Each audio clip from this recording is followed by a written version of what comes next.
പഠിക്കാൻ വയ്യാങ്കിൽ drop out ചെയ്യുന്നതായിരിക്കും നല്ലത്. അതുപോലെ തന്നെ എന്തൊക്കെ അലമ്പ് കാണിക്കാൻ പറ്റുന്നത് അതൊക്കെ കാണിക്കാനും പഴയ ഫ്രണ്ട്സിനെ ഒന്നും കിട്ടൂല. എനിക്ക് മുമ്പിൽ തെറ്റി വീട്ടിൽ ഇരിക്കേണ്ടി വരും. Hi guys, welcome back to YouTube channel guys. ഇപ്പോൾ എല്ലാവരും +2 കഴിഞ്ഞിട്ട് എന്തിന് പോകണം എന്ന് ഇങ്ങനെ ചിന്തിക്കുന്ന ടൈമാണ് ഇല്ലയോ? എല്ലാവരും ഇപ്പോൾ ചിന്തിക്കുന്നുണ്ടായിരിക്കും +2 കഴിഞ്ഞിട്ട് എന്തിന് പോകണം. +2 ഓൾറെഡി റിസൾട്ട് വന്നു എന്നിട്ട് ഇങ്ങനെ ആലോചിക്കുക എന്ത് വേണം. പാരൻസ് പറയുന്നത് മെഡിക്കൽ പോകാൻ, അതിന് പോകണോ? അതോ നമ്മുടെ ഇഷ്ടം ചിലപ്പം ബിടെക് ആയിരിക്കും, ബിടെക്കിന് പോകണോ? അല്ലെങ്കിൽ വേറെ എന്തെങ്കിലും BCO ഏവിയേഷനോ അങ്ങനെ എന്തെങ്കിലുമൊക്കെ ആയിരിക്കും. +2 കഴിഞ്ഞിട്ട് എന്തായാലും നിങ്ങൾ നല്ല കോളേജ് നോക്കിയെടുക്കുക, അല്ലെങ്കിൽ ഒമ്പി തെറ്റി വീട്ടിൽ ഇരിക്കേണ്ടി വരും. സത്യം പറയാം, കോളേജ് ലൈഫ് എന്ന് വെച്ചാൽ കുറച്ച് ഡിഫറെൻ്റ് ആണ്. സ്കൂൾ ലൈഫും ഒരു കോളേജ് ലൈഫും ഒക്കെ കുറച്ച് ഡിഫറെൻ്റ് ആണ്. മീൻസ് നമുക്ക് കുറച്ചുകൂടെ ഒരു എൻജോയ്മെൻ്റ് ഉണ്ട്, കുറേ മെമ്മറീസ് നമുക്ക് ക്രിയേറ്റ് ചെയ്യാൻ പറ്റും. എന്ന് വെച്ചാൽ ലാസ്റ്റ് ഒരു മെമ്മറി എന്ന് വെച്ചാൽ സ്കൂളൊരു ഘട്ടം, കോളേജ് ഒരു ഘട്ടം, അത് കഴിഞ്ഞാൽ പിന്നെ ജോലിയും അങ്ങനെ കുറച്ച് കാര്യങ്ങളൊക്കെ ആയിപ്പോയി. പിന്നെ പഴയ ഫ്രണ്ട്സിനെ ഒന്നും കിട്ടൂല. ഇപ്പോഴത്തെ ടൈം എന്ന് വെച്ചാൽ സ്കൂൾ ലൈഫും കോളേജ് ലൈഫും എന്ന് വെച്ചാൽ കോളേജ് ലൈഫ് ഏറ്റവും ലാസ്റ്റ് മൊമെൻ്റ് ആണ്. ഫ്രണ്ട്സുമായിട്ട് എൻജോയ് ചെയ്യാനും കറങ്ങാൻ പോകാനും അതുപോലെ തന്നെ എന്തൊക്കെ അലമ്പ് കാണിക്കാൻ പറ്റുന്നത് അതൊക്കെ കാണിക്കാനും ലാസ്റ്റ് ഒരു മൊമെൻ്റ് ആണ്. ആ മൊമെൻ്റ് ഒരിക്കലും നിങ്ങൾ വേസ്റ്റ് ആക്കാൻ പാടില്ല. മനസ്സിലായോ? എന്ന് വെച്ചാൽ ഏതെങ്കിലും ഒരു കോളേജിൽ പോയി ചേർന്ന് അവിടുത്തെ ഒരു വൈബില്ല എന്ന് പറയാം. എൻ്റെ കുറേ ഫ്രണ്ട്സ് ഉണ്ട് കേട്ടോ. എൻ്റെ കുറേ ഫ്രണ്ട്സ് എന്ന് വെച്ചാൽ ഏതൊക്കെയോ കോളേജിൽ പോയി ചേർന്ന് എന്നിട്ട് പറയാം, എടാ ഫ്രണ്ട്സ് ഒരു വൈബില്ല, സോ കോളേജ് ഒരു വൈബില്ല, ഒരു പരിപാടി ഇല്ല എന്നൊക്കെ കുറേ പേരെങ്കിലും പറയാറുണ്ട്. അതുകൊണ്ട് നിങ്ങളുടെ അടുത്ത് മാത്രം പറയാം, +2 കഴിഞ്ഞിട്ട് നിങ്ങൾക്ക് എന്തിന് പോകണം എന്ന് നിങ്ങൾ ആലോചിച്ചിട്ട് നിങ്ങളുടെ ഫ്യൂച്ചർ ഡിസിഷൻ എങ്ങനെയൊക്കെയാണ്. ഇപ്പം ചിലവർക്ക് അതാവണം ഇതാവണം എന്നൊക്കെ പറയും. സോ അതൊക്കെ ഒന്ന് ജസ്റ്റ് നോക്കിയിട്ട് നിങ്ങൾ ഏതൊക്കെയാ കോഴ്സ് സെലക്ട് ചെയ്ത് എടുക്കണം എന്ന് നിങ്ങൾ ഇപ്പോഴെ തന്നെ തീരുമാനിച്ച് അപ്പം തന്നെ അഡ്മിഷൻ എടുക്കുക. പിന്നെ നല്ല കോളേജ് നോക്കിയെടുക്കുക, അല്ലെങ്കിൽ നല്ലപോലെ മുമ്പിലായിരിക്കും, വീട്ടിൽ ഇരിക്കേണ്ടി വരും. അല്ലെങ്കിൽ പരിപാടി ഇല്ലാതെ ഒരു ലൈഫ് ഒരു വേസ്റ്റ് എന്ന് വെച്ചാൽ ചുമ്മാ എവിടെയോ പോയി ചേർന്ന് എവിടെയോ എന്തിനോ പഠിക്കുന്നു എന്നുള്ള രീതിയിലാവും. നമ്മുടെ ഇഷ്ടം നോക്കി നമ്മൾ ഏത് കോളേജ് വെച്ചാൽ ഏത് കോളേജിൽ പോയി അഡ്മിഷൻ എടുക്കുക. നല്ലൊരു കോളേജിൽ പോയി അഡ്മിഷൻ എടുത്തോ, കിടിലായിരിക്കും. നല്ലൊരു മെമ്മറീസ് നമുക്ക് ക്രിയേറ്റ് ചെയ്യാൻ പറ്റും. ലാസ്റ്റത്തെ ഒരു മെമ്മറീസാണ്. എൻ്റെ +2 കഴിഞ്ഞിട്ട് പിന്നെ വേറൊരു സ്കോപ്പില്ല. പിന്നെ കോളേജ് കഴിഞ്ഞ് പിന്നെ ജോലിയും പ്ലേസ്മെൻറ്റും പിന്നെ MCAക്ക് MBBS അതിൻ്റെ മാസ്റ്റർ എടുക്കാനും അങ്ങനെ 1 വർഷം 6 മാസത്തേക്കൊക്കെ പോകും. അത് കഴിഞ്ഞാൽ പിന്നെ ജോലിയും തിരക്കും കാര്യങ്ങളും പിന്നെ ലൈഫ് അങ്ങനെ പോകും. ഫ്രണ്ട്സുമായിട്ട് ഒരു വിളിയും കാണത്തില്ല, വിളിച്ചാലും അവർ എടുക്കാനും പോകത്തില്ല. അങ്ങനെ കുറച്ച് പേരൊക്കെ ഉണ്ട്. അതുപോലെ നമ്മൾ നല്ല ഫ്രണ്ട്സിനെ ക്രിയേറ്റ് ചെയ്യുക. സോ എപ്പോഴും നമ്മുടെ കൂടെ കാണും. പിന്നെ ഇപ്പോഴത്തെ കാര്യം എന്ന് വെച്ചാൽ ഡ്രോപ്പ് ഔട്ട് ചെയ്യുന്ന കാര്യമാണ്. ഇപ്പം ഞാൻ പറഞ്ഞല്ലോ, ഇഷ്ടമല്ലാതെ ഏതെങ്കിലും കോളേജിൽ പോയി ചേർന്നിട്ട് പഠിക്കാൻ വയ്യാങ്കിൽ ഡ്രോപ്പ് ഔട്ട് ചെയ്യുന്നതായിരിക്കും നല്ലത്. ഇപ്പം വിചാരിക്കും വീട്ടിൽ പറഞ്ഞ പോലെ ബിടെക് എടുക്കാം, അല്ലെങ്കിൽ മെഡിക്കൽ എടുക്കാം, അല്ലെങ്കിൽ മറ്റേതെടുക്കാം മറിച്ചതെടുക്കാം എന്നൊക്കെ പറയും. നമ്മൾ പോയി എടുത്തു കഴിഞ്ഞിട്ടായിരിക്കും അവസ്ഥ നമുക്ക് പഠിക്കാൻ പറ്റുന്നില്ല.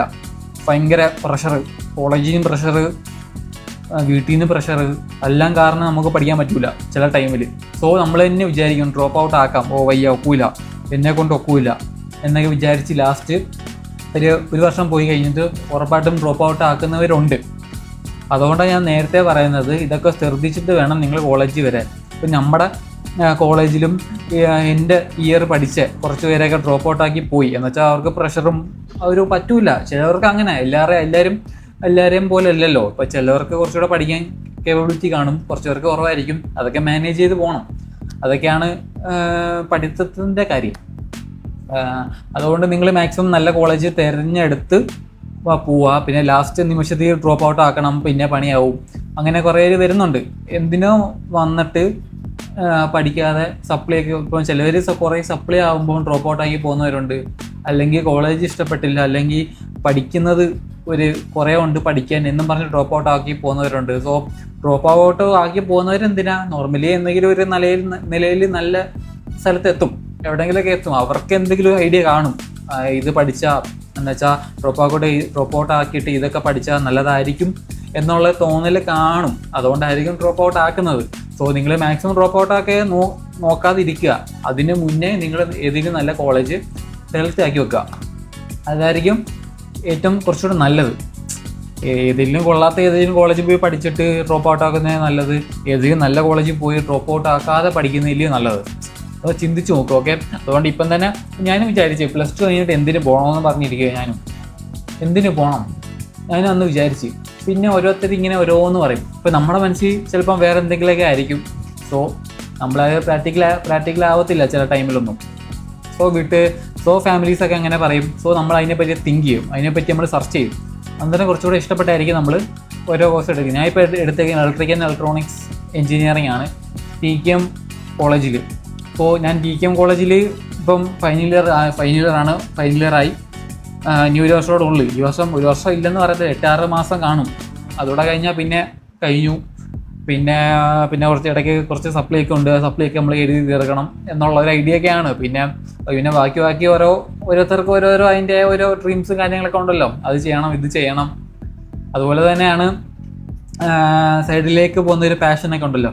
ഇപ്പോൾ എൻ്റെ പാഷൻ വെച്ചാൽ യൂട്യൂബ് ചാനൽ, ഇൻസ്റ്റ, അങ്ങനെ കുറച്ച് ഫാഷൻ മോഡൽ, അങ്ങനെ കുറച്ച് കാര്യങ്ങളൊക്കെ ആയിട്ട് ഇങ്ങനെയൊക്കെ എൻജോയ് ചെയ്ത് പോകുന്നു. ലൈഫ് എന്ന് വെച്ചാൽ നമ്മൾ എൻജോയ് ചെയ്യണമല്ലോ. അല്ലാതെ നമ്മൾ പൈസ ഉണ്ടാക്കിയിട്ട് എൻജോയ് ചെയ്താൽ ചിലപ്പോൾ നടക്കൂല. അദ്ദേഹം പറഞ്ഞാൽ എന്ന് വെച്ചാൽ നമ്മൾ ഇത്രയും നാളിരുന്ന് പൈസ ഉണ്ടാക്കിയിട്ട് ട്രിപ്പ് പോകാനോ അതോ അത് ചെയ്യാനോ എന്ന് പറഞ്ഞിട്ട് കാര്യമില്ല. ഉള്ള പൈസ വെച്ച് നിങ്ങൾ ട്രിപ്പോ നിങ്ങൾ എൻജോയ് ചെയ്യുക. അതേ ഇപ്പോഴത്തെ കാലത്ത് അതേ നടക്കത്തുള്ളൂ. ഇനിയിപ്പം കൊറോണ വരുന്നു, പിന്നെ എന്തൊക്കെയോ സംഭവിക്കാൻ പോകുന്നു, നമുക്കറിയത്തില്ല. എന്തെങ്കിലും സുനാമി ഒന്ന് അടിച്ചു പോയോ, മുല്ലപ്പെരിയാർ അതെല്ലാം പൊട്ടി പോയാൽ പിന്നെ കൊറോണ വന്ന് പോയാൽ കാര്യം പോയി. അതുകൊണ്ട് ഉള്ള ലൈഫ് നമ്മൾ മാക്സിമം എൻജോയ് ചെയ്യുക, ഫുഡ് അടിക്കുക, വൈബാക്കുക, എൻജോയ് ചെയ്യുക. നമ്മുടെ ഹാപ്പിനെസ്സിന് വേണ്ടി നമ്മൾ ലൈഫ് എൻജോയ് ചെയ്യുക, അത്രേ ഉള്ളൂ. പിന്നെ ഒരു കാര്യം എന്ന് വെച്ചാൽ ഇങ്ങനെയുള്ള കുറേ കാര്യങ്ങളൊക്കെ വരുന്നുണ്ട്. കൊറോണയൊക്കെ അന്ന് ലോക്ക്ഡൗൺ ഒക്കെ ആയതാ. അതുപോലെയൊക്കെ ഇനിയും ആയാൽ കുറച്ചുകൂടെ പണിയാവും, ഹെൽത്തൊക്കെ പോവും. സോ ഉള്ള ടൈം നിങ്ങൾ മാക്സിമം ഉള്ള പൈസ വെച്ച് നിങ്ങൾ എൻജോയ് ചെയ്യുക. ഉള്ള പൈസ വെച്ച് ഞാൻ പറയുന്നുള്ളൂ, ഉള്ള പൈസ. ഇല്ലെങ്കിലും ജസ്റ്റ് എവിടെയെങ്കിലൊക്കെ പോയി ജോലി ചെയ്ത് എവിടെയെങ്കിലൊക്കെ എന്തെങ്കിലും ചെയ്ത് കുറച്ച് പൈസ ഒപ്പിച്ച് നിങ്ങൾ ട്രിപ്പ് പോവുക, അല്ലെങ്കിൽ ഫുഡ് കഴിക്കുക. നിങ്ങൾക്ക് ഇഷ്ടമുള്ള എന്താ വെച്ചാൽ ചെയ്ത് വെക്കുക. അല്ലാതെ പൈസ ഇങ്ങനെ കൂട്ടി വെച്ചിട്ട് ലാസ്റ്റ് പോയി എൻജോയ് ചെയ്യാനാണെങ്കിൽ നിങ്ങൾ മൂഞ്ചി ഇരിക്കത്തേ ഉള്ളൂ. പിന്നെ വേറൊന്നും പറയാനില്ല. മാക്സിമം എൻജോയ് ചെയ്യുക. ഓക്കെ.